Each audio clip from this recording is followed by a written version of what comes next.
jërë ngeen jëf yéen mbokk taalibe xam nga ni fii ñu taxaw moo di jumaa Massalikul Jinaan di jumaa ji nga xam daanaka Serigne Touba Cheikh Sidou Mouta Mbacké moo koy naanal maam yu tedd ñu ngi taxaw ak sunu ay baay ñi nga xam daanaka sunu ay mag lañ sunu ay lépp lañ si liggéey bi ku mel ni Serigne Djili Niang mu TFM ak Baye Ibrahima Thioune Madior mi nga xam moom moo nekk si Lamfal TV ñu daal di wax ak Serigne Djili Niang mi nga xam daanaka moom kenn la si liggéey bi te saa su nekk lépp lu xew si Massalikul Jinaan dafi teew moo ak Baye Ibrahima Baye Djili mu mel ni tey Cheikh Mbacké sëñ Mbacké Faye dafa woote jumaa ji ngir am leen lu muy yaata si liggéey bi. waaw jërëjëf mbokk yi ñu ngi leen di nuyu di leen ziar bu baax a baax di santaat nag bu baax santaat yàlla ci tawféex gi nga xam ni yàlla dimbale nañu ba ñu mën ci tàbbi di ko sante Serigne Touba bu baax a baax di ñaan sunu borom dool nu ko fayal li sëñ Mountakha di faral di wax fii rek te mu toogoon fii ci bërëb bi wax ko ni Ndakaaru naqar wu fi sëñ bi amoon ca ba muy wax isa sakartu saalikal mabita googu ne bi jumaa ji taxawee nii naqar googu soppi ku na nekk mbégte noonu nag la doone ci ñun ñii ñëpp santaat nag bu baax ñi ko yàlla jaarale ci ñoom ñëpp Cheikh Saliou mi ko yéene woon ba yéene woon ko ca bërëb bee Cheikh Mamadou Lamine Bara bi mu gisee bërëb bi daal di koy tàmbali ba ci Cheikh Seydil Mokhtar ñii nga xam ne nag moom daf ko tàmbali feeñal ci nag ñàkk moroomu sëñ Touba waaw ku ñëw gis lii fii ñu taxaw nii la coupole bi nga xam ne moom lañ tiim maa ngi naan léegi sëñ El Hadj Diouf mi naan ko amul ci Afrique ba noppi dafay yéeme architecte bi xam naa bàyyiwul woon xel ni palanteer yi li mu arafu Touba la 28 la kon loolu itam daal di nekkaat lu yéeme loo xam daal li ñu ñaan daal mooy Cheikh Seydil Mokhtar sunu borom yàggal ko fi mu ànd ak wér ba ñu toll ci inauguré ko El Hadj Mbacke yu fay mii nga xam ne itam moom it bërëb bi moo ko gënal lépp moo ko gënal guddeem gënal ko bëccëgam saa su nekk ci la nekk ba tax na gis ngeen décoration interne bi commencé marbre yére yi nga xam ne moom lañ koy solal itam nga xam ne moom la ñu solal masjidi rasoul sallallahu alayhi wa sallam moom la ñu solal ca Kaaba ga moom la Cheikh Seydil Mokhtar bi ñu ko nee mètre carré bu nekk 250 000 francs la dafa ni sëñ Touba yelloo na ko ndax moo ni woon mooy Xaadimu Rasuul te bu ngeen fàttalikoo sëñ Ablaat bi muy woote taaral jumaa ji dafa ne woon bëgg na ku demati Madinatu Munawwara ni fii la Rasulullaahi sallallaahu alayhi wa sallam tëdd boo ñëwee Touba xam ni kii mooy Xaadimu Rasuul waaye fi mu toll nii nag yàlla dafay xam nga yàlla moom payam day law di dem lii nag dafa bokk ci li yàlla njukkale sëñ Touba jërëjëf asalaamaaleykum wa rahmatullah jërëjëf Baye Djily Baye Ibra mu mel ni mbokk taal bi bu ñu gisee tàmbali liggéey bi seen xel di nga dal ndax boobu léegi murit ñu ngi naan liggéey bi jumaa ji waaw xam nga évaluation mel nii dafa baax ci murit yi xam li fi ne ndax biñ koy daataana tàmbale dañ daan wax seen jumaa ji léegi ku dugg ci biir gis liggéey bi parce que ci njëlbeen jafe woon na parce que fii ñu tax def na fi 3000 mètres cubes de sable de dune maanaam 3 junne camion suufu joor def nañ ko fii biñ koy sëkk donc bi ñuy tàmbalee micropieux ba muy egsi fii dañ ko doon suivre évidemment di def ay émissions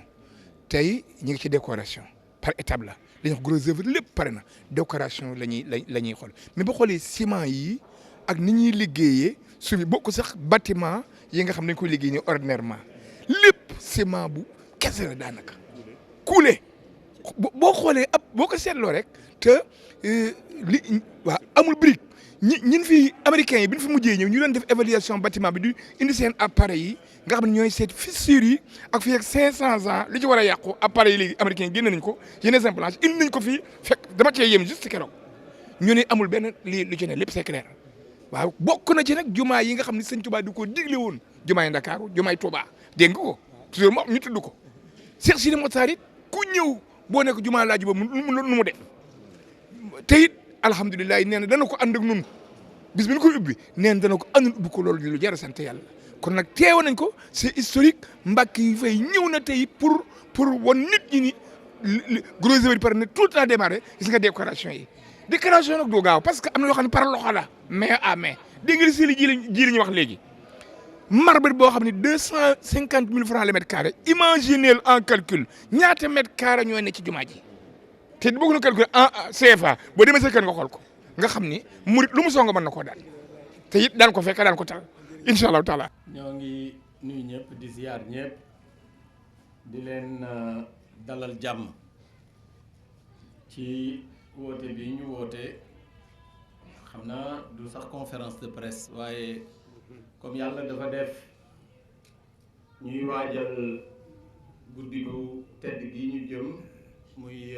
Mawludu Nabi te ñu jot ndigalu sëriñ bi niñ ko daan jotee ci waxtu wi muy màggal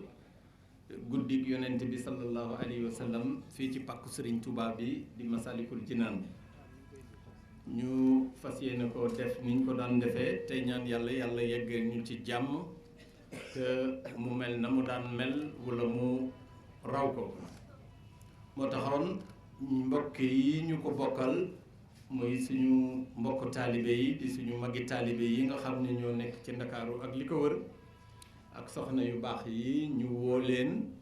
ngir ñu bokk woote bi ndaxte woote bi kat du wooteeb kenn nit wooteeb sëriñ bi la sëriñ bi moo bëgg ñu dundal guddig yonent bi fii ci pàkkam bi niñ ko daan bokk di ànd di ko def mu ñëw nag ñu woo leen ngir ñu bokk woote mbooleeg seen jullit yi dëkk ci gox yi yëpp Ndakaaru ak ba même bitim Ndakaaru pour ñu ànd ak ñoom ak mbokk taalibe yi ngir màggal guddi gi ñu ni woon nag comme fii lañ koy defee ci Masalikul Jinaan te am luñ fi naalaloon sëriñ bi muy liggéey bi di jumaay Masalikul Jinaan yàlla dimbali ñu ba mën nañoo jàpp ni li ñuy tudde gros œuvre maanaam muy tabax maanaam di jël brique di tegale ñu tudde ko tabax mën nañoo jàpp ni nuppi na li ci des rek xam naa ay kocc-koccal yu ndaw moo ci war a des ba nga xam ni dugg nañu ci rafetal bi nga xam ni daanaka mooy mbubb mi war a wodd jumaa ji ci biir ak ci biti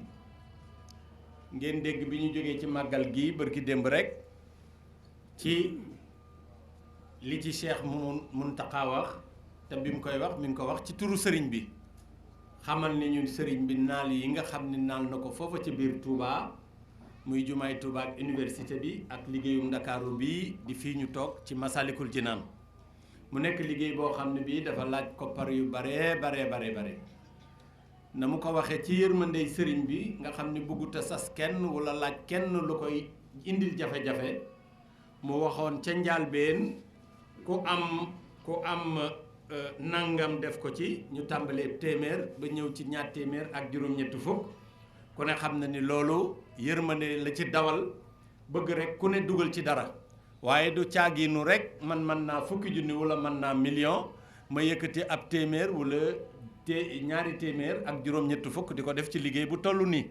ndaxte liggéey bi ñun la ko sëriñ bi liggéeyal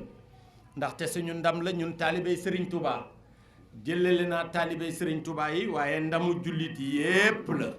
ndaxte fii ku fi dugg ku ne te daray lislaam ndamam ñor la boo fi duggee sa xol dina sedd bu ko defee nag li nga xam ni mooy liggéey bi ñuy liggéeyal sëriñ Touba te ñu bokk ko ñun ñëpp mu laaj ñun ñëpp ku ci ne nga gën a laxasuwaat gën a takku la nga xam ni danga koy dencal ëllëg te ëllëg yi yàlla la kenn xamul lu muy ñëwee te it suñu ëllëg ñun ñëpp dañ koo jël jox ko sëriñ Touba ma bëggoon ñu gis liggéey bi fi mu toll te it xamal leen ni koppar yu dul jeex du xaaj moo koy liggéey sëriñ bi nag lu mu am def na ko ci luñ ko jox def na ko ci ñu bëgg nag ñu nit te it wolof dafa nit dooley jën ndox dooley sëriñ bi mooy taalibe yii kon war nañoo mën a fexe ba sëriñ bi lu mu bëgg rek joxoñ ko mu war a sotti sëñ Abdoulaye Mbacké maa ngi dégg benn bandam démb ci télévision ci télé bi ak rajo bi ca ba mu wootee yokkub jumaay Touba tey soxla woon milliard ak genn wàll ca jamono yooyu nga xam ne boobaak léegi war naa ëpp fanweeri at ak nangam mi ngi bëgg a mat ñeent fukki at nga xam ne booba milliard ak genn wàll kenn mënu la xam nu mu tolloon ca jamono ji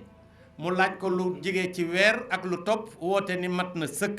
xamal ñépp leen ni leen Serigne Touba lu mu bëgg it noonu rek lay sottee ndax Serigne Touba du laaj lu ñu mënut la def sëñ bi nag bu ni woon sax na ku ne joxe million jaadu na bu ne ñi ko mën a joxe milliard jaadu na bu ne nañ joxe ñaari junni jaadu na ndax ñaari junni amul benn taalibe bu ko munut te benn taalibe bu ne bu joxewoon ñaari junni jàpp naa ni war nañoo man 7 millions yi taalibe wala lu ko ëpp dina doon 30 milliards yoo xam ne yi xajul ci liggéey bi te loolu nag di jël làmb sa poche fekk fa téeméeri junni wala fukki junni daal di jël weccit wala nga jël pièce bu téeméer dugal ko ci kees jàpp ni def nga dara na nga jàpp ni yow mi yaakaar ni def nga dara defoo dara te ku ci ne Serigne Touba mënal na la loo xam ni boo doon dajale alali àddina ji ci biir jële la sa alali bopp wala sa alalu njaboot wala sa alalu askanu kër ndey ak sa askanu kër baay nga jal ko fi bërëb def ko ci liggéeyub Serigne Touba jotoo aqi li la Serigne Touba di defal ak lim la mën a defal ak fa mu la jëmee kon bon ku ci ne war naa xam ni wax dëgg yàlla ni yàlla waxoon yonent bi ni ko jullit yi yaa leen gën a yey ci seen jëmm loolu moo dal Serigne Touba ci ñun Serigne Touba moo nu gën a yey ci suñuy jëmm nag bu fekkee ni bii dañ laa gën a yey ci sa jëmm jëlale naa alal ji nga xam ni moom nga yor ndaxte nit ku ne jëmmam moo ko war a gënal li ci poosam kon bon loolu moo doon taxoon ma bëggoon ñu dugg ci biir xool liggéey bi xam ne liggéey bi tabarkàlla mi ngi xel a ngi dal te sëriñ bi mi ngi koy suivre bés bu ne waxtu wu ne mi ngi xam fi mu toll te it laaj na ñu gën a yëngatu pour maanaam liggéey bi ndaxte fii ñu toog yëpp ci liggéey bi la bokk. fii dañ ko war a dër wala fii dañ fi war a def marbre fii dañ fee war a def minaret yi coupole yi dañ ko war a defar ay lampe ak sonorisation lu ci ne ay centaine de millions lay jar wala milliards ba nga xam ne bii bon ñun ñii rek ñoo ko war a liggéey kenn war a ko liggéey te ndax doole sëriñ bi ni ma leen ko waxee mooy taalibe yi sëriñ bi bu bayee def ci buñ ko joxee addiya mu def ci kon bon ñun ñii war nañoo war a xam ni lépp loo xam ne lii mën nañ ko te ku ci ne boo demee sa kër nga wéet ak sa bopp ak yàlla di nga xam ndax mën nga ñaari junni wala fukki junni wala ñaar fukki junni wala fanweeri junni bu dee jigéen boo amee ngénte léegi ñu ndeyale la nga ramas sa bopp def ci bu dee góor kazalik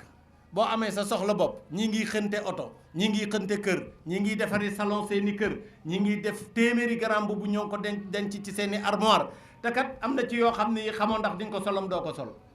te kat ñàkk koo sol mooy génn fii àddina dëgmal alaxira te alaxira gëla ñu jëm yaakaaruñ fa ñun kenn lu dul ndimbalul Serigne Touba Serigne Touba nag wax jox ñu nga denc loo xam ne lii daw ka nga ko dencal xamuloo ko ndaxte boo xasee ba dee nga jóge fi la nga yoroon dañ koy daal di def ab jal rek tas ku ne jël ci wàllam xam nga ni moomatoo ko bala ñu ko tas nag di ko jox koo xam ne dina ko def feneen nga dugal ko ci liggéeyu bi yàlla tax diggal ko ci liggéeyu bi yàlla Serigne Touba wootewul lu dul lu jëm ci sa borom wootewul defaral leen ma sama këru bopp néewul defaral leen ma nàngam daf ñoo xiir ci ñu liggéeyal l'islam te liggéey bi ñuy liggéeyal l'islam lépp day wëlbatiku dellu ci suñu bopp ak suñu njaboot kon bon appel la boo xam ne bii jubloowuñ ko ñun ñii fi nekk rek waaye fépp fu taalibe murid nekk appel la boo xam ne bii wax dëgg yàlla sa appel la nga def ko sa bopp ma tàmbalee ci sama bopp ak ñi nga xam ne sañ naa leen koo wax ni leen ñun de waruñoo des ginnaaw waruñoo ñàkk jom ndaxte man dërëm daal di fay bàyyi di def 15 ak i ñaari 15 nit ku ne war nga xam ni Serigne Touba war na am lu mu la jaral. tant que nit ki nag Serigne Touba jaralu ko mu miraas boppam def ci yëfi Serigne Touba booba des na ndaxte Serigne Touba de boo nee lii dinaa ko def wala ma teg ci sama bakkan dina la dimbali ba nga def ko te doo ñàkk sa bakkan boo nee dinaa miraas sama bopp alal ju ma am dinaa ko ci def di nga ko ci def te doo miraas sa bopp ndaxte lu fa jóge Serigne Touba dina fa wuutal lu ko gën kon bon loolu mooy xam naa timis dafa jot bu ñu paree bu ñu jullee rapidement ñu dellu si mais auparavant j'aurais voulu tout simplement un peu en français donner en quelque sorte l'objet de cette convocation qui a une double facette. La première, c'est de vous donner l'état d'avancement des travaux de finition de la mosquée Massalikul Jinan. Et l'autre aspect, c'est de faire une avant-première pour appeler toute la communauté musulmane de Dakar et environ, et particulièrement les talibés mourides, à la célébration de la nuit du prophète Mohammed sallallahu alayhi wa sallam. Et cette célébration, comme nous la faisons toutes ces années derrière, nous, depuis plus de 5-6 ans, est une obligation et un ordre émanant du Khalife général des Mourides de commémorer ici la nuit bénie de la naissance du prophète Mohammed sallallahu alayhi wa sallam. Mais l'aspect fondamental de ce point de presse, c'est d'appeler et de conscientiser encore davantage toute la communauté musulmane et particulièrement la communauté mouride pour que nous redoublions d'efforts pour que les travaux d'embellissement de la mosquée, l'intérieur de la mosquée et l'extérieur et même les esplanades, que nous puissions redoubler d'efforts pour encore donner le meilleur de nous-mêmes, que ça soit en nature ou en argent, pour que les travaux de finition puissent se passer convenablement. Vous avez entendu, cher Mohamedou Mourtada, lors du dernier Magal de Touba, il a exhorté toute la communauté musulmane et particulièrement la communauté mouride, sur instruction du Khalife général des Mourides, de redoubler d'efforts pour que quand même tous les travaux qui sont déjà engagés par le Khalife, aussi bien à Touba que ici à Dakar, à Massalikul Jinan, que cela puisse se passer convenablement, parce que vous devez le savoir, c'est des travaux qui nécessitent énormément de moyens et surtout de moyens financiers. Et les moyens financiers ne peuvent provenir que de nous, musulmans et talibés de Cheikh Ahmadou Bamba. Voilà en fait l'essentiel de cet appel. Je reste à votre écoute, vous journalistes, si vous avez des questions à poser. Mais auparavant, après la prière, je donnerai la parole au maître d'œuvre ici présent, Maïssa Touré, qui est l'architecte, pour vous donner un aperçu global sur l'état d'avancement des travaux et surtout des travaux de finition. Voilà en quelques mots ce que je voulais dire. gaawantu woon nañu lool ci li jëm ci soror yi xam naa ne soror yi moom moo jaaxaloon waa dëkk bi gaaw ga mu gaaw nag tax na bañ ci jógee ba nga xamante ne liggéeyu loxo daa dellusiwaat nit ñi jàpp ne liggéey bi daa taxaw fekk taxawul benn yoon amul benn bis boo xamante ne fii liggéey bi mas naa taxaw waaye liggéey bi moo rëy rëyaay boo xamante ne te dayoo bi mu am Serigne Saliou Mbacké mu baax moom moo ko décidé loon boppam moo ne jumaa day jëmmal dëkk bañ koy def bu ngeen demee na ngeen fexe ba jumaa jooje ngeen di liggéey ndakaaru na jëmmal ndakaaru ni mu koy jëmmale nag mooy boo duggee biir ndakaaru gis dëkk ba na mu toll buñ lay woon jumaa ji boo ko gisee war ngaa xam ne lii mooy jumaa ji wala boog lii jàkka la boo yemee ci jumaa ja itam war ngaa xam ne dëkk bii ngay dugg dëkk bu mag la wala dëkk bu ndaw la loolu moo indi dayoob liggéey bii Cheikh Sidi Mokhtar Mbacké mu baax mii ñëw ak fit wu rëy wi loolu war nañ koy tudd ndax aw fit mooy liggéey lu mel nii lii jom dong liggéeyu ko aw fit moo koy liggéey fit woo xamante ne dégg nga maam da ngay ànd ak la nga am ak la nga moom ak la nga yaakaar lépp nga def ko ci biir liggéey bii te loolu la def kon nag loolu moom ñaax la ci ñun ñi nga xamante ne ñooy taalibe yi dana war ñun itam ñu takkaat nag suñu fit te xam ne kii nga xamante ni moom danoo ànd ak moom kat ragalul dara kon ñun itam war noo ragal dara ndax mi ngi suñu kanam kon nag nañu jàpp bu baax ci liggéey bi te xam ne li des moo ëpp li nu def li muy def li muy rëy li des a ko ëpp loolee nag dañ koy defee ni nga xamante ne noonu lañ ko mënee rek ndax murit moom ndigal li mooy bu nu amee lii ne lii la ñu am ñu def ca loolee fexe ba loolee mën a nekk mbaa boog nekkandi ndax liggéeyub jumaa ku ne xam nañ du jeex jumaa yi Tuubaa ba ko sëñ Fàllu ubbee ba tey jii ñoo ngi ci nekk di kër yi ba tey kon nag liggéey bi liggéey bu rëy la boo xamante ne jeexagut na gën yi li nga xamante ne nag moom lañu ci tàmbali bi yax bi jeexee ba tey ndax ni ko sëñ Mbàkke yu waxee lu tuutee ci des maanaam ay volontaires yu ñuy soppee karandal ak tegaat ci yoon ak yu demee noonu ak ay tabax yu ndaw yoo xamante ne bu ñëwee la ca war a jàpp moom la jiitu daa waroon a jiitu loola mujjee waaye du caagenuk liggéey bu mag la boo xamante ne daa déedéet ñàkk luñ ko defee itam taxut loolee fa mu war a tàmbalee rek foofu la war a tàmbalee ñu fexe ba loolay jeex kon yax bi jeex na li ci des mooy war nañoo def karo yi ci suuf muy marbre bi jënd nañ ko indi nañ ko lii nga xamante ne dañ koy def ci li jëm ci xubba yi ca biir moo waral loolee gisagu leen ñu teg ko waaye am na saal yu ndaw yoo xamante ne ñu ngi ci wet yi yooyee moom lañ fas yéene tàmbali ndax mënunoo toog di xaar ñàkk a mën a toog di xaar boobu moo waral te ci biir ginnaaw dañ fay def ay safo yoo xamante ne ci la ñuy liggéeyee kaw gi mënunoo xaar ba loola lépp jeex ñuy soog a ñëw kon dañ koy def foo xamante ne it bés ko fa defee du yàqu ndax des ju diri weñ mbaa ñu def ci loo xamante ne bu boobaa dina yàqu bu ëllëgee stratégie rek moo waral ñu doxale ko noonu li nga xamante ne mooy topp ci karo yooyu mooy lii nga xamante ne moom la suñu mbokki marocain yi nga xamante ne dañ leen fee indi ñuy liggéey muy faux plafond yi gis ngeen ko dañ koo tàmbalee xubba yu ndaw yi nga xamante ne ñoo nekk ci ñeenti koñ yi bu ñu paree ci loolee dañuy digg ci li nga xamante ne moo dox ci seeni diggante mu tudde ko jaf na bu ñu jógee ci loolee nag ñu door a dem ci xubba bu mag bi nga xam ne moo ne ci digg bi moom mooy alikala ji lu jafee defar la ndax dafa laaj xereñ dafa laaj xalaat dafa laaj man-man dafa laaj ak teey dafa laaj loxo bu jub xocc ñu mën koo def na mu gëne loolee moo tax ñu ne nan ko mujjee bu nu paree ci loolu yi gis ngeen ne peintre bi commencé na dégg nga di génne li nga xamante ne mooy décoration yi plâtre bi génne plâtre moom maanaam décor la boo xamante ne day dugg ak a génn kon nag la nga xamante ne moom nga bëgg mu gën a fés loolee mooy la ngay féetale ci biti jël ay couleurs yoo xamante ne nag méngoo nañu ak loola nga di ko ca def di xool ñun dañuy toppaat ci seen ginnaaw lépp loo xamante ne gis nañ ne lii bu ñu defee woon nee xëj na mooy gën ndax li ñuy def nii pour le moment échantillonnage la. échantillon nag mooy war ngaa def lépp nga tàmbalee lenn ba nga xamante ne loolu gisees na ko ba mu rafet ci bët ñu ne kon nag mën na noo dem ci ci des yëpp ñu defe ko nii ndax nii jub na kon loolu moo waral lii. li nga xamante ne moom moo ciy topp mooy revêtement yi nga xamante ne war nañ ko def ci mur yi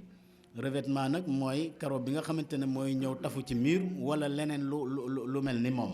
waaw kon loola itam ñoo ngi ci am na gan ñu fi jóge barki Dembo Njaay ñëw nañu waxtaan ak ñoom ña nga jóge ba Espagne moom mii mu invité leen fi am na loo xamante ne war na noo dellu si ci ayubés bii di ñëw xaj na gàmm gi mën naa indi tuuti gàllankoor waaye bu fekkente ne wees na yaakaar naa ne dinañ ñëw ñu bokk liggéeyaat ci loola ba lu ci nekk ñu teg ko ci yoon ba nga xamante ne dañuy dem liggéey rek indi ñu tey kon loola itam am nañu yaakaar ne dootul yàgg te dara terewut it ñu def ko ndax ginnaaw ci mur yi la moom safo terewut ñu liggéey ko kon loolu buñ ca noppee li nga xamante ne dafa ànd ak jumaa ji mooy lii ñu tuddee sonorisation te muy waxu yi benn mel ni bii ma yor imam bu dee jiite day tari buy tari ñi nekk ci biir jàkka ji ak ñi ne ci ëttub jàkka ji war nañ koo dégg saa soo xamante ne dégg nga maam ki topp ci ginnaawam tey jottali na ñëpp war nañ koo dégg waaye jàkka daa ànd itam ak waxu bu mag bi nga xamante ne nodd la ko tax a jóg ak nodd nag dañu koy natt ba nga xamante ne dañ naan fii ak kilomètre mbaa ñaari kilomètre mbaa fukk mbaa lu ni toll danoo bëgg mu yegg foofa loola nag dafa laaj xalaat ak xam-xam ak man-man ñoo ngi ciy waxtaan ak i nit ba nga xamante ne teg nañu baaraam ci lool jàpp nañ ne lii war naa mën a nekk jàpp na ne loolu itam ci fan yu néew dinañu ci am firnde yu leer nañ ba nga xamante ne dinañ ci mën a jublu waaye li nga xamante ne moom mooy sirosa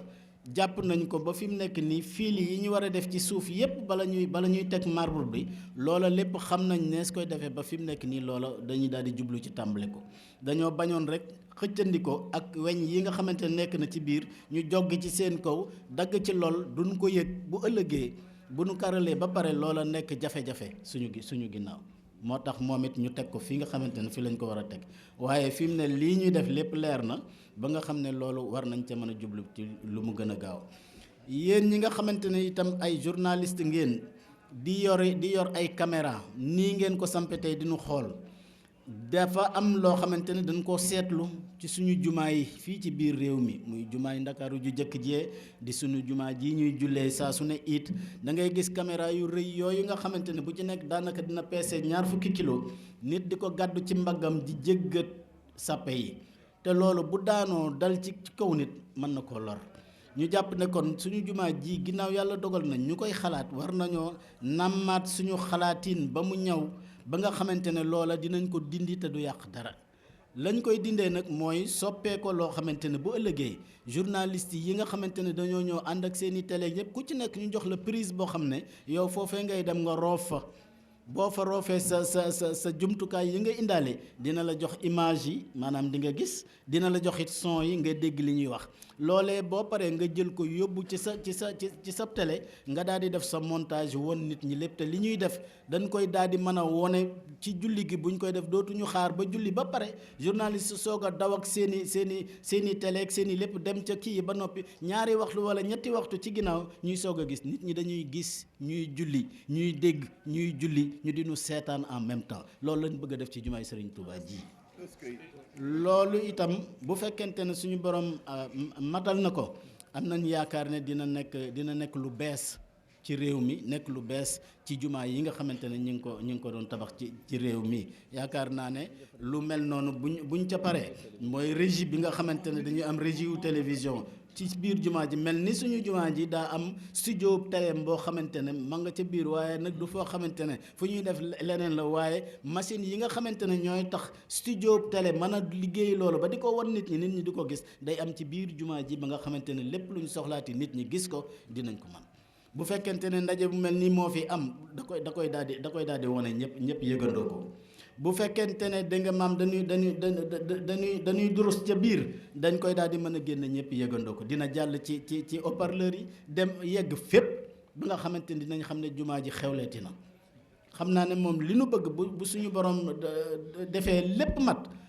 dinañ xam ne Serigne Touba am na ndam loolee nga xamante ne moom lañ doon wax sànq it fële muy lii nga xamante ne ñu koy jëmale ci barab boo xamante ne fa la ñuy def ndajem diine nga xam ne deesatul dem ci ay théâtre yu ñuy tëggee ka fecc ka def yëf bu teyee ñu wax fa mbirum diine bu ëllëgee da nga mam keneen aye fa loolu danoo jàpp ne murit yi war nañ koo dindi ndax ñun fu ñuy waxtaane Serigne Touba kenn waratu faa foo kon nag danoo bëgg suñu yëfi bopp yoo xamante ne xaj na mënagun ko nag ndax alal ji mateegut ñëpp bu liggéey bi paree moom loola la ñuy dëgmal waaye nag danoo bëgg nit ñi xam murit yi xam jullit yi xam li Serigne Touba fas yéene def fii te ñu takkaat suñuy ndigg te ku ne xam ne li sëñ Mbàkke yu wax sànq mooy li ëpp solo ci waxtaan wi mooy na ku ne jàjjuwaat nanu jàjju te liggéeyal Serigne Touba liggéeyam bii moom kat li ko war def na ko ñun ñëpp réeroon nañu moo ñu gindi indiwaat ñu teg ñu ku jàngooni tubaab ci mim réew rëccoon nga rëcc sax dama ne sànku ji woon nga waaye Serigne Touba dellusiwaat na ñi demoon ñëpp def leen i taalibe ñu gën a mokk ñi nga xamante ne mosuñoo dem fenn kon nag loolu day lu rëy loo xamante ne réewum Sénégal dong nga ko am keneen amu ko loolu waruñu ko saggane nañu gën a gëm Serigne Touba gën koo bëgg gën koo nangoo liggéeyal te gën a sell tey sellal loolu rek moo ñu jëmee ëllëg fa nu bëgg a dem kon nag yaakaar naa ne sëñ Mbàkke yu moom li mu waroon a wax na ko ma dem ci nag ci français rek donc je salue la communauté mouride, la communauté musulmane, tous les Sénégalais qui sont là et qui sont en train de nous regarder ou de nous entendre. Il est extrêmement important de faire ce point de presse. Ce point de presse nous permet aujourd'hui de montrer à la communauté mouride qui, dans sa globalité et dans sa singularité, chacun a fait un effort inouï pour que ce travail-là puisse être fait. On l'a commencé depuis combien d'années? C'est très peu. La mosquée de Touba, on l'a commencé en 1932, on l'a fini en 63. Cette mosquée-là, elle est très grande. Elle a été conçue dans un sens technique extraordinaire. Nous avons trouvé ici un sol extrêmement mauvais du point de vue donc de sa constitution. Et nous avons trouvé les systèmes techniques qui nous ont permis de pouvoir construire cette mosquée en prenant toutes les connaissances techniques actuelles et donc de faire une mosquée extrêmement moderne. Elle est moderne dans sa conception, elle est moderne dans sa structure, elle est moderne dans son organisation spéciale. Serigne Touba seul était capable d'avoir ce genre de choses. Parce que pour le faire, il faut avoir un terrain qui puisse accueillir un ouvrage pareil. Il l'a dit tout à l'heure. Ce terrain-là, nul ne sait ce qu'il avait gardé. C'est le bon Dieu qui l'a gardé pour Serigne Touba ici. Parce qu'il l'a caché sous l'eau, sous les détritus. Personne n'en voulait. Seuls les mourides étaient capables de prendre ce terrain et d'en faire ce que nous en avons fait aujourd'hui. Et ça, c'est Serigne Touba. Cheikh Sidi Mokhtar, j'ai dit, il faut qu'on prie pour lui. Voici quelqu'un d'extraordinaire. D'extraordinaire. Le courage qui l'anime est incommensurable. C'est ce courage-là qui a amené Serigne Touba à Mayomba. Il était tout seul, tout petit, de par la taille, de par la force physique, etc. Mais sa dimension est une dimension extraordinaire. Et je pense que notre présent khalife en a beaucoup pris.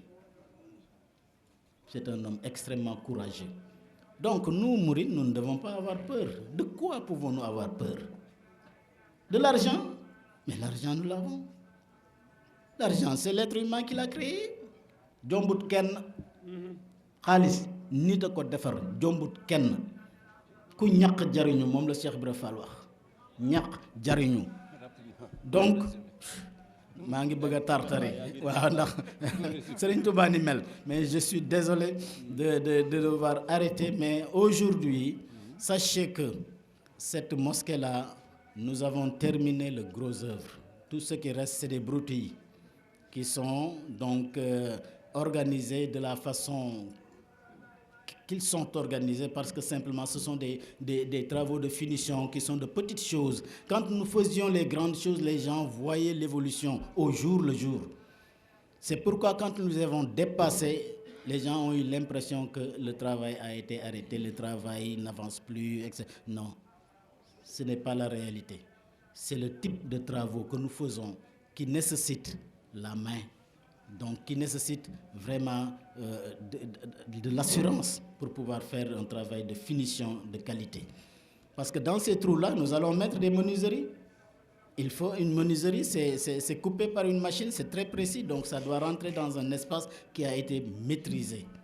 Nous faisons aujourd'hui les décorations des coupoles. Vous en avez déjà vu des échantillons. Et ces échantillons-là, nous les avons faits avec nos amis marocains qui sont là. Et nous, quand ils ont fini de travail, nous venons regarder, nous venons valider. Tout ce qui est bon, on le valide, on peut le répéter là où c'est répétitif. Tout ce qui va sur les murs, ce sont également des décorations. Vous avez vu les parties de plâtre donc, qui ont été faites sur les murs. Sous ces parties décorées, on va mettre également un revêtement en marbre qui va venir rentrer donc, sur tous les pans de mur, en interne et en externe. On est en train de discuter avec Seigne Bakiyou, de voir si les façades, on va faire tout en marbre ou alors choisir des parties et les faire en marbre et d'autres avec des mosaïques, etc., ou même de la peinture. Donc ça, ce sont des décisions que nous prenons au jour le jour. Il faudrait que les gens sachent que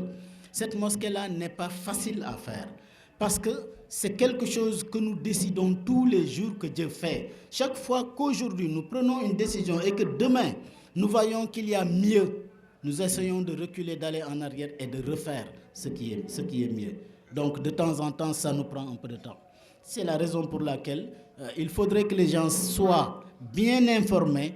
et que ce que d'autres qui ne comprennent pas grand-chose disent pour décourager, qu'on sache que ce n'est pas la réalité. Ici, il n'y a que des gens qui veulent la réussite de Cheikh Sidi Mokhtar Mbacké. En lui, nous croyons. En lui, je le dirais en anglais, in Cheikh Sidi Mokhtar Mbacké, we trust. C'est la réalité. Et nous ferons tout pour sa réussite, Inch'Allah Rabbi. Je vous remercie de votre attention. Très rapidement, l'état des travaux. Donc aujourd'hui, nous sommes en plein dans les travaux de finition. Les travaux de finition, c'est les décorations arabesques à l'intérieur, les revêtements au niveau des murs intérieurs et extérieurs, et au niveau des esplanades, c'est-à-dire de l'espace autour de la mosquée, aussi bien là où nous sommes et derrière, et les clôtures, c'est-à-dire les clôtures. Nous aurons même d'autres travaux sur les clôtures, les arches, les portes d'entrée et la voirie intérieure, et vous l'avez vu vous-même, les voiries d'une manière générale qui entourent et qui embellit en quelque sorte l'environnement immédiat de la mosquée. Parce que comme vous le savez, les allées Cheikh Sidati, ex-Nyari Tari, s'arrêtaient au niveau de là où on appelle le Khaïma. Mais aujourd'hui, il y a ce prolongement jusqu'au niveau du canal 4, c'est-à-dire qui va de Bel Air, Rocade Fan Bel Air, jusqu'à Soumbédioune. Alors, et vous avez vu aussi que l'éclairage est en train d'être posé. Il y a eu les travaux d'aménagement pour les eaux usées et les eaux de pluie, l'assainissement, tout est parfait. Mais ça l'a bien expliqué. Nous avons innové dans la prise en charge pratiquement de la diffusion des manifestations que nous tenons ici, en l'occurrence les fêtes de l'Aïd el-Kabir ou l'Aïd el-Fitr, le Gammo et tant d'autres fêtes. Nous voulons innover en ce qui concerne la retransmission de ces événements et nous allons installer une régie de télévision et une régie de radio qui permettra une meilleure prise en charge de la diffusion des images que nous distillons à travers ces manifestations. Voilà en fait en ramassé l'état d'avancement. Nous avons une équipe de décorateurs marocains qui sont à peu près au nombre de 50, qui vont être rejoints par une autre équipe, que ce soit une équipe locale ou étrangère, qui viendra pour la pose du marbre sur les façades et sur les murs intérieurs et extérieurs et sur le sol. Donc à ramasser, nous sommes en plein pour les travaux de finition. Donc c'est ce que nous tenons à mettre au courant à toute la communauté musulmane, généralement et particulièrement aux talibés mourides. Et nous réitérons nos vœux et nos prières à l'encontre de Cheikh Sidil Makhtar, que Dieu lui donne longue vie, une bonne santé, pour qu'il puisse parachever tous les travaux qu'il a entrepris, pour aussi bien à Touba qu'ici à Dakar. Et que Dieu nous donne aussi, nous aussi, longue vie pour que nous puissions l'assister jusqu'à ce qu'il soit satisfait de l'œuvre que son grand-père, Cheikh Ahmadou Bamba, a bien voulu lui confier. D'abord, pour xamal ko ni ko man duma maître d'œuvre. Maître d'œuvre bi mi ngi ni maître d'œuvre mooy ki nga xam ni moo toog xayma dessiné xam naa ni la posé nga ko question boobu sax xëy na fi mu inspiré xëy na moom mën na la ko wax. Man je suis coordonnateur général des travaux. Maître d'œuvre bi mooy maître d'ouvrage bi mooy Cheikh Sidil Mokhtar. Maître d'ouvrage délégué mooy Cheikh Mouhamadoul Bachir. Sëñ Mountakha Mbacké mooy jëwriñ ji, man maay coordonnateur général des travaux. maay seen ndaw lu leen fi nekkal. Daanaka mënoon nañ maa bañ a jox sax titre man daal maa leen fi nekkal nekk seen ndongo loo xam ni maay xool liggéey bi ni mu demee di leen rendre compte loolu nga posé muy question di wax ban sentiment la ñu am par rapport ak communauté mouride ci un joyeux bu mel nii. Daanaka loolu yow man xam naa ni taalibe mouride nga war nga ko li nga yëg moom la taalibe yëpp yëg. Ndaxte lii day loo xam ne mënul woon a ñàkk ci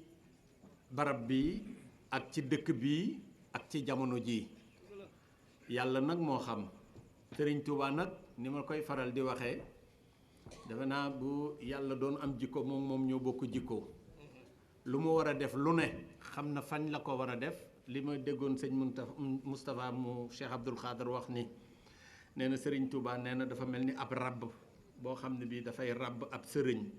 ràbb ko ba sër bi mat mu dog ko jël ko dugal ko ci gaalam bés bu ne rek bu xëccee tuuti rek la ca war a xew mooy xew.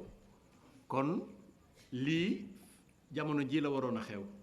moment bii ak fii ñu ko defee ak dëkk bi ñu ko defee. Lu mel nii nag képp koo xam ni kii jullit nga wala nga gëm yàlla wala nga bëgg lu baax rek maanaam boo dul jullit sax te bëgg lu baax. Romb lu mel nii ñu def ko te defuñu ko pour kenn lu dul ñi nga xam ni ñooy nit ñi nga xam ni ñoo nekk ci gox bi ak ci àddina bi muy œuvre communautaire boo xam ne bii pour ñépp la ak ni mu taaroog ni mu mel war nga jàpp ni yow ci sa jëmmu bopp lañ ko defal war nga jàpp ni kon loo xam ni la mënul woon a ñàkk te ni nga ci amee yëg-yëg moom la ci ñépp di amee yëg-yëg muy loo xam ne lii liggéey bu mënul woon a ñàkk la. Sëriñ Tuubaa nag li war a xew lu ne surtout ci li nga xam ne moom la woote muy yoon wii di muridiyya di diine ji di lislaam la nga xam ne lii tënk na ko ñu war koo def jamono juñ ci egge rek dina am lu mu génne loo xam ne lii ñëpp dañuy jàpp ni lii mënul woon a mën a ñàkk ca jamono jooju. Loola Masalikul Jinaan bii bokk na ci ndaxte bu ñu dawee tuuti ca ginnaaw fukki at ci ginnaaw rek ku mas a romb fii lu ne mën nga ko xalaat ci pàkk bi ba mu des seen fi lu mel nii ndax booba pàkk bi am na ñuñ ko moomale am na nu mu bindoo am na lu fi newoon loo xam ne lii nit mënul woon a xalaat ni lu mel nii lañ fay def pàkk bee ñu jëkkoon a nekk nga xam ne bopp la ñu jëkkoon a nekk ñu nungoo ko ci ñun jox ko suñu mbokk ya fa nekk ñu dellu si ñëw fii ci pàkk bu njëkk bi mu nekk 4000 mètres carrés ñu di fa jullee lu war a jege fanweeri at ci jamonoy suñu sëriñ bu baax ba Cheikh Abdoul Ahad Mbacké Abdou Diouf joxoon ko fa la ñu niseroon jàkka ji mais ba nga xamee ni bii dessiné nañ ko ba sëriñ bi opté ci plan bi ndax plan yu bari tàmbale woon nañ fa ndaxte am na plan yu ñëwoon ba ñu def pose première pierre waaye ndekete sëñ Saliou mi ngi xalaat di xayma ba plan bi mujj muy plan bii sëñ Maysa mii mu woo ko ñu sant ko bañ ko fa tegee mënu faa xaj ndaxte amoon na ay gàllankoor yoo xam ni jarul ñu ciy dellu si yéen ñëpp xamoon ngeen ko bi nga xamee ni bii nag président Ablaye Wade nee na nañ seet pàkk ñuy seet ba gis pàkk bi ñu jëlee jumaa ji dëpp ci daanaka gis ngeen li mu mel ak li fi des moo lay waneel ni rek barabu sëriñ bi la woon nëbboon na ko nit ñi ba plan ba pare ba nga xam ne bu ñu nee woon hëpp nañ démarrer rek ñu démarrer bi plan bi pare ñu natt ko fee xaju fa ñu wër ndekete fi ñuy wër ak fi mu nekk daanaka benn pàkk bi la muy fii ñu teg ko fi kon loolu mooy man nga ci ku ci ne mën na caa jàngat ni sëriñ bi ay mbiram du jafe bu waree ñëw rek na mu koy doxale moom moo ko xam daanaka mën nañoo jàpp ni mbirum kun fa yakun la ndaxte day du ko defar ba pare ñuy di wuti pexe déedéet ba mu paree rek immédiatement rek ñu jël jumaa ji daal di koy xayma ci plan bi ñu xam ni dina laal ku fa nekk koo xam ni kii mën na am jafe-jafe lenn ñu ni nañ wut waaye jàpp ñu woon ni ñun bu ñuy wut sax dañuy wut foo xam ne fii mook pàkk bi benn la ñoo ngi doon xalaat aéroport ak Ngor ak nangam te foofa it jombul duñu woon am lu mel nii ndekete fii rek la ko sëriñ bi bëggee woon gis ngeen ni mu fi ne tung tabarkal la mënootoo xalaat lu dul lii ci barab bi ndaxte booba kenn mësu ko woon a bëgg sax ndax defar gi rek jafe na woon ndaxte fii ñu toogoon ca jamono jooja xel xalaatul woon nit di fi ñëw ak sa tànk ndax boo fi ñëwoon ndox mëdd la waaye gis nga ko la ni fi barabum ndox la dootoo ko gën bu tawee sax faf dootul taa ba gis ngeen ni mu mel ak i tale ki mbedd ki lépp loolu mooy li nga xam ne lii yëfi Serigne Touba la lu jot rek mu def ko bés bu ñu demee ba nga xam ne bii jumaa ji noppi na ba ñu jël suñu caabi ñun ñëpp ñu àndandoo yóbbul ko Cheikh Sidil Makhtar mu ànd ak ñun ñëw ubbi ko bu boobaa incha allah yàlla nañ ko fekkee ba weesu ko bu boobaa dinañ mën a xam xayma gi ñaata la xayma gi dinañ mën a xam ni xayma gi nangam lañ ci def waaye day jumaa joo xam ni jàpp naa ni ak noppeem nga xam ni noppi na gis ngeen jumaay Touba ni mu mel bés bu ne ñoo ngi toj di tabaxaat ñoo ngi rafetaat ñoo ngi indi ay wurus boo leen demee ca Touba la ne ca kanam loo fa gis muy xonq feuille d'or la 24 carats loola kenn mënu koo xayma waaw ndax sëriñ bi li mu digle ci jumaay Touba ni dina fa am te fokk mu am eggaguñ ci ndaxte façon wurus yooyu daanaka eggagu te dañ fay yegg waaye li am solo mooy li nga xam ne lii mooy lu symbolique li symbolique mooy Serigne Touba mbiram du am njëg ndax jumaa ji bu nit taxawoon indi 1000 milliards 10 000 milliards ni da koy jënd ci ñun duñ ko jaay ndax amul njëg xanaa bu amee njëg daal mooy pas-pas bi Sëñ Touba amoon digganteem ak yàlla ak pas-pas bi mu amoon digganteem ak yonent bi sallallahu alayhi wa sallam bu fekkee ni bii sax war na am njëg lii lu tuuti la ci njëg lu tuuti la mi ngi mel ni nga ñël pepp suuf rek ni ko coppet muy njëg li julli gi mu julli ci géej gi ndax dëggal yàlla rek kàddu suñu borom lii matu ci sax ngaddu góoru masamaak di doon njëgam waaye nag bu fekkee ni ñun dañoo ne ci kaw suuf doon ay nit jombul dañu waxoon ni ay 18 milliards 28 milliards déjà fii ni mu li mu dal xamuñu ko mais jombul nag bu paree dinañ def ab téere boo xam ni dinañ ci def estimation yoo xam ni li ñu joxe ci marbre ak laaj nga prix marbre bi bon parce que jumaa ji kat ni ñu koy liggéeyee dañoo am commission bu tudd commission technique amul dara luñ ciy làq bu ñu nekkee ci bureau bi nu mu turati bu ñu jotee facture bala ñoo fay commission technique bi mooy xool ndax lii ñu war a fay liggéey nañ ko est-ce aw na yoon ndax jaadu na mètre ba mu juste ñu ni ma jëwriñ lii kat seet nañ ko ba facture bi aw na yoon mën ngaa fay ma doog a bind chèque fay marbre bii ñu fi def day xéewalu Serigne Touba bi ma demee di wër fu ne ku ne ñëw na fii di jaay marbre dem naa Italie dem nañu Espagne dem nañu Dubaï fu ne dem nañ fa di wut marbre mais kii nii ñu ko gisee day mbirum sëñ Touba ndimbalu sëñ Touba la ndax ba ñu waxaalee dafa ni ma marbre bii laa lay jaay moo di ngeen ko gis yëpp kees yaa ngi fii ni ma nag njëg lii ma lay jaay dama bëgg nga wër fépp boo wëree ba ñëw boo amee njëg lu mel ni bi ma lay jaay nga ñëw ma may la ko bërki démb la fi jóge moom la sëñ Maysa mi doon wax nga xam loolu ni yëfi sëñ Touba la rek yu lu compliqué la yëfu sëñ Touba daanaka li marbre di jar daanaka genn wàll ga sax lañu ko jaayee wala boo ko doon xayma ñetti yoon ñu xar ko ñetti yoon benn ñetteel ba rek la ñu ko jaayee li ci des ñoo ngi doon laaj tamit ban date bi tamit dañoo nisër ndaxte ñoo ngi ñaan yàlla nii ñuy doxee bu ñu fi yàlla bàyyee maa ngi bëgg naa te maa ngi koy ñaan ku tedd ki muy sëriñ bi ci ndimbalam bu fi sëriñ bi ñëwati incha allah ñu ubbi jumaa ji waaw ñu ubbi jumaa ji loolu nag bëgg-bëgg la ak ñaan te it jàpp nañ ni sëriñ bi dinañu dimbali ba loolu dina mën a am ndaxte mooy yittey sëriñ bi te it mooy suñu yitte la ñu ni woon dinañ fi jullee tabaski parce que day liggéey boo xam ni man heure bu ma duggee ci biir jumaa ji sama fit wi tëf-tëf lay def ndaxte ni mu dayo bi ni mu toll ak ni liggéey bi mel ak ni mu compliqué waaye bés bu nekkit sëriñ bi di ñu ci jox ndimbal loo xam ne lii daanaka day weesu sax suñu njort ndax da ngay làmb lëf defe ni jafe na boo demee ba ci biir ak pas-pas rek sëriñ bi indil la ci ndimbal loo xam ni nga daal di xam ni moom moo ko yoral boppam mais ñoo ngi ñaan yàlla bala ñoo cee egg déwén jullit déwén ñu ñaan yàlla ak sëriñ Touba ñu mën a dugg ci biir nga xam ne du doon lali basang wala day fekk mu noppi lu gàtt-gàtt daal biir bi yëpp dina noppi bala fee sëriñ bay ñëwaat di ko ubbi loolu daal la ñu xam julli gu jëkk gi nag man xawma ko ndaxte ñun dañ ñuy liggéeyloo ki moom julli moom bés bu mu ko bëggee xam kañ la war a sotti mooy sëñ Sidi Maxtaar man xawma ci dara man daal dañ may tegloo lii ak di ma xoolloo bu ma defee ba noppi ñu ànd ñun ñëpp jël suñu mbuusub caabi dem jëm ca sëñ Muntaxa ñu ànd ak Cheikh Mouhamadoul Bachir dem ni ko sëriñ bi li ñu doon liggéeyloo mi ngi nii dañoo bëgg nga ñëw seet si ko bu ko defee nag la ca tegu lu ne moom la du man ndax man xawma ni ñuy jullee sax bay wax kañ la ñuy julli waaw kon daal looy doon moo doon defe naa l'essentiel des questions li ci des ma bàyyi def ak dindi Serigne Touba rek a ko yor keneen yoru ko ngeen def ak dindi Serigne Touba rek a ko yor ci loxoom la ne keneen yoru ko réew mii ñu ne toujours ma di leen ko wax ni leen moo gën a tuuti ci réew yi àddina wala bokk na yi ci gën a tuuti njeem yàlla nag àddina la jox Serigne Touba mastama ak réew mii ak réew mu gàtt Gàmbi mii lu xew ci jamono bu leen ko jiiñ kenn bu dee am mbég Serigne Touba la bu dee lu ñuy dogal moo ko fay dogal réew mi bi fi tubaab yi nekkee bi ko Blaise bëggee ci Serigne Touba la jaar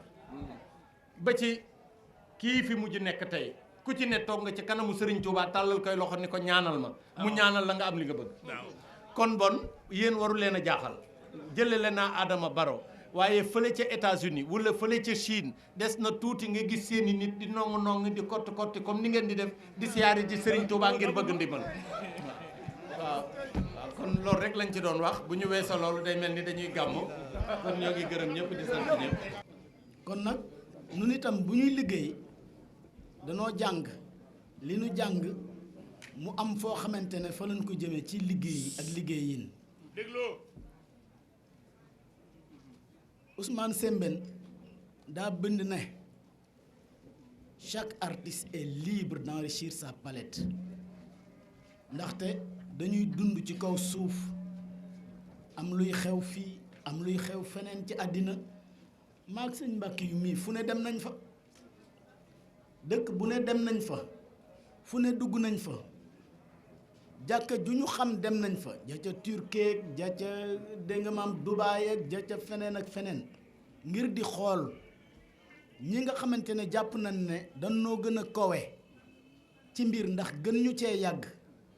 ñu seet fan ci toll ñu boole kook suñu xam-xamu bopp ak suñu spécificité murit moo am spécificité fii Serigne Touba ko fi indi te 1927 la fi jóge kon ñun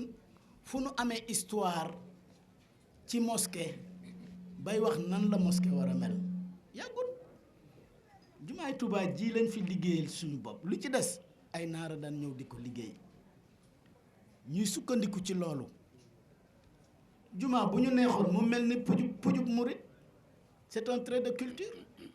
waaye daa am noo xamante ne noonu lañ ko tàmmee defee moo waral arcade yi yeeg yooyu yëpp ñu di ko dugal ci biir waaye li ñu bëgg mooy suñu spécificité en tant que sénégalais en tant que taalibe murit ñu fexe ba li nga xamante ne mooy xeeñ ci Touba ñu fexe ba ku dugg fi xeeñtu ko dëgg la loolu mooy suñu pastif loolu mooy suñu jublu li ci des nag ay tabax la rekk yu ñuy teg lii daa war a nekk loo xamante ne fa la ñuy taxaw di jullee Sëriñ Saalihu Mbàkke day moo ma xamal ne ma jumaa taxawaay bi warut a gën a gudd sàppe si sàppe yi gën a gudd taxawaay mooy gën a gàtt boo defee sàppe si mu gën a gudd taxawaay bi day mel ni jàngu bii nga xamante ne suñu bokki chrétiens yi moom la ñu def ñoom noonu la ñuy liggéey seen jàkkal loolu am njàng la mu ne ma bu loolu mënta nekk na taxawaay bi ak sàppe si tolloo fii taxawaay bi ak sàppe si ñoo tolloo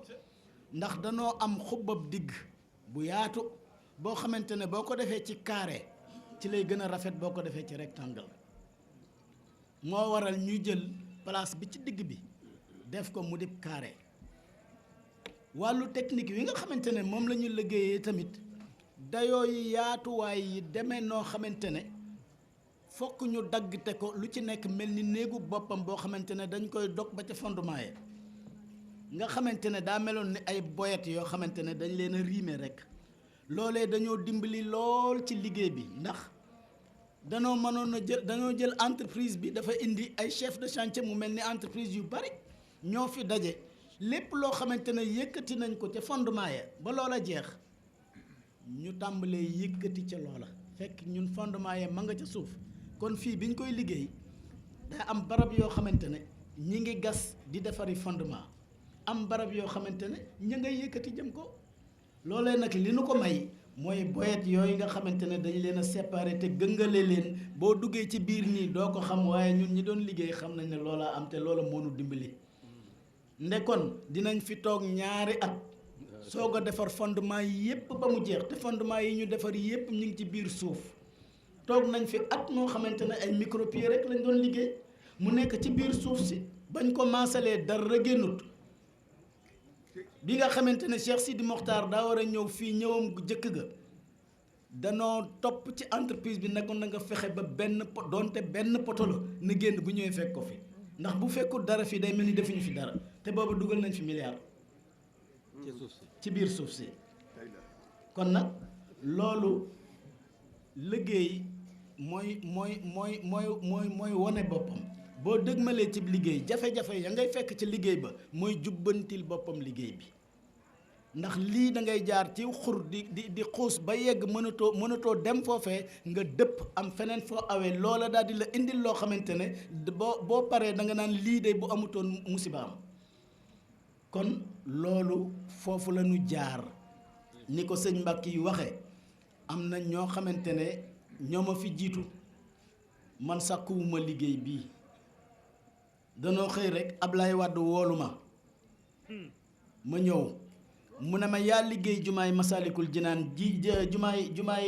Jannatul Mahwa ji ci Touba ma ne ko waaw Serigne Saliou ma ko sant mu ne ma lu tax waxoo ma ko ma ne ko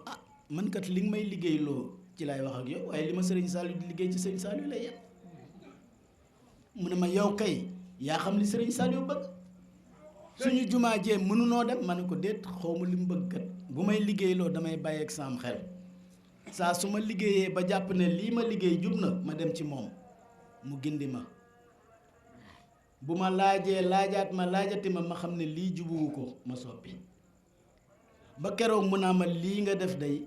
kawe na bépp njort bu ma ci amoon may soog a xam ne daj naa bëgg-bëggam mu ne ma ndax mën ngaa dem Maroc ndax booba daa wax ak buurum Maroc ndax Pierre Goudiaby bi moo defaroon plan bu njëkk ba yaakaar naa ñu yët ko waruma ko tudd sax maa ngi ciy jégalu waaye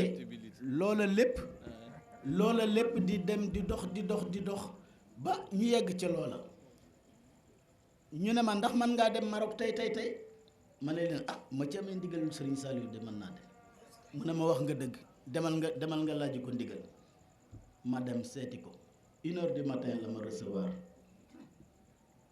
sëñ Moustapha Mbacke Abdou Khadr mooy seede si maa ngi moom a toog foofu ak sëriñ bi ñu daal di waxtaan ci lii mu ne ma am nga ci ndigal jox may tegtal ma soog a dem ba ma demee ñu bëgg ñoo liggéeyloo jumaay benn soroor ni bee nga xamante ne moo fi jiitu ma ne leen du fi amee duma ko def kat ñun am nañu jawriñ joo xamante ne moom ma nga feefa Touba te jumaa ja nga xamante ne liggéeyal nañ ko Serigne Touba foofee juróomi soroor la am kon nag du ma ñëw fii ngeen ne ma benn soroor lañ koy def lu néew dinañ ko def ñeent Alaaji Baara moo ci yokk juróomeel waaw kon nag jumaa ji nun xalaatuñu ko dañoo nekk rek ci biirub liggéey di jëf di jànkonte ki mbir ya di ñu gindi di ñu teg ci yoon ba keroog ñu yegg si fii lépp Serigne Touba la kon nag soxna si lii nga xamante ne moom ngay laaj fii la jógee duma ci dara li nga xamante ne mooy liggéeyu gros œuvre bi bañ koy def lu taxoon bi ñuy defar soroor yi mu gaaw ba noppi li ci des mel ni lu yéex loola dañoo indi woon fii li ñuy wax coffrage glissant mi ngi mel ni yow mu doon defar tey sàqum juróom nga daal di am wurmbalu biir ak wurmbalu biti diggante ba nga jox ko dayoo bi nga xam ne moom nga soxla ci béton bi boo jëlee yaari wurmbal yooyee nga am ci biir ay moteur yoo xamante ne dañuy am maanaam lu mel ni taabal juy ànd ak ñoom ouvrier yi liggéey di ci taxaw wurmbalu biir weeg wurmbalu biti wi ñuy jógandoo di dem ouvrier yi yor seeni weñ di dugal ci biir ànd ak coffrage bi di yéeg ak ñoom ñuy liggéey guddi ak bëccëg mosuñoo taxaw bés bu ci jot bés bu set ñu liggéey juróomi mètre boo ñëwee fekkee ñuy liggéey day mel ni defuñu dara waaye boo demee tey ëllëg nga dellu si boo ñëwee fekk fi loo fi wutoon mu jaaxal la moo waraloon nit ñi ñëw di seetaan si guddi loolee moo tax ci ñaari weer la ñu liggéey juróomi soroor yi ba mu des bopp yi ndax bopp yi loolu mënu koo liggéey loolu moom ndigg luy dem rek la mën a liggéey ba ñu demee nag ba yegsi ci bopp yi ñu soog a defar nag dégg nga maam taabal yoo xamante ne ca kaw fa la ñuy taxaw di coffrewaat ak loxo ak i bant ak i dénk ak lu demee noona loola mën a tut a gaaw nit ñi yaakaar ne kenn liggéeyatul waaw kon lu njëkk li moom moo naxe ci mujjantal gi waaye liggéey bi mës a taxaw mës a yéex kon nag lii dong laa la mën a wax ci bii liggéey moom ci loolu itam li ci des moom yaakaar naa ne sëñ Mbacke yi tontul na ci boppam jërëjëf